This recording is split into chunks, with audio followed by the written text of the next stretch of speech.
An atheist, if asked, who made you, will answer, well, nobody, nothing. We, as a creation, are the result of the Big Bang, which brought the universe into existence, and we are the result of evolution, which brought life into existence and the diversity of life as we know it. That is the atheist answer. But does that answer make sense? I would submit that it does not, and here is the evidence. To begin with, let's look at the Big Bang. First of all, let's understand that the Islamic religion does not have any problem with the Big Bang. Islamic religion does not deny that the Big Bang happened. The Islamic religion, however, teaches that the Big Bang was under the control of the Creator. Now, which makes more sense? For us to believe that it was a random event, or that it was under the control of the Creator? To begin with, the Big Bang did not start with the explosion. The Big Bang started long before. Before the explosion, there was a primordial dust cloud, a dust cloud in the nothingness of space, which drew together as a massive hyperdense core of mass and energy, and it was that exploded.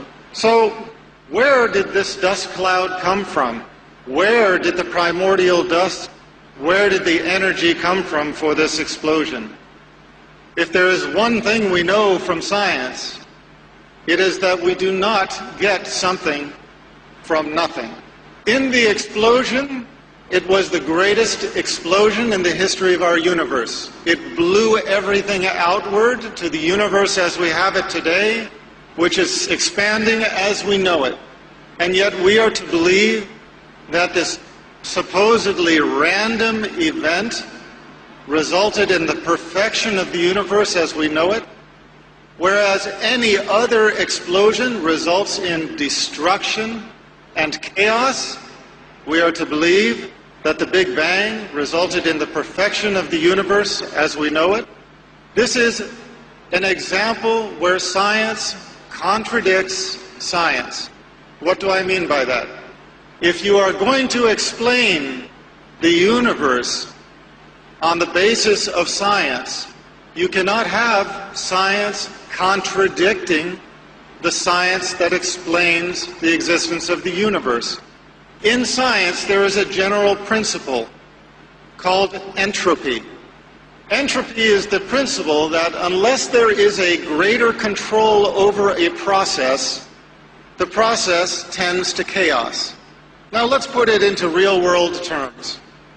It does not matter whether you are talking about your child's bedroom, the kitchen sink, your workplace, or a complex chemical reaction. If it is not under control, it generates into chaos. If your child does not clean up his room, if somebody does not control the dishes in the sink, if somebody does not control the chemical reaction, the result is going to be random and chaos. But we are to believe that the massive explosion of the Big Bang resulted in perfection and not chaos. This is an example where science contradicts science. In the same way, when the atheists explain our existence as living beings, they use the example of evolution, natural selection. First, there was a single-cell organism. From the single-cell organism evolved all of life as we know it. But you know, if there's one thing that we know from our lives, it is that if you look at something, you know where it came from. If you look at a painting, you know that there was a painter. If you look at a sculpture, you know that there was a sculptor. If you look at a building, you know that there was an architect and a construction company. And yet we are to look at creation and think that there is not a creator. This is the proposal. The proposal of the atheist is that we evolved by natural selection with the absence of a creator. But I have a question for those who put forward this theory. Natural selection can explain a lot of things. It can explain the diversity of species. It can explain the fossil record. It can explain where the dinosaurs came from and where they went to. But how can you explain where the soul came from? If you believe in the existence of a human soul, how can you explain this as having evolved? For that matter, how can you explain life as having evolved? And what do I mean by life? I mean the power that gives a body, once assembled, to live. We have reached a point in science where we can transplant virtually every organ of the body. We can make a Frankenstein if we so desire. But not all of the world's scientists over the history of mankind, if you brought them all together, cannot make them live. We cannot even make the wing of a gnat in the perfection that it has been made by our Creator.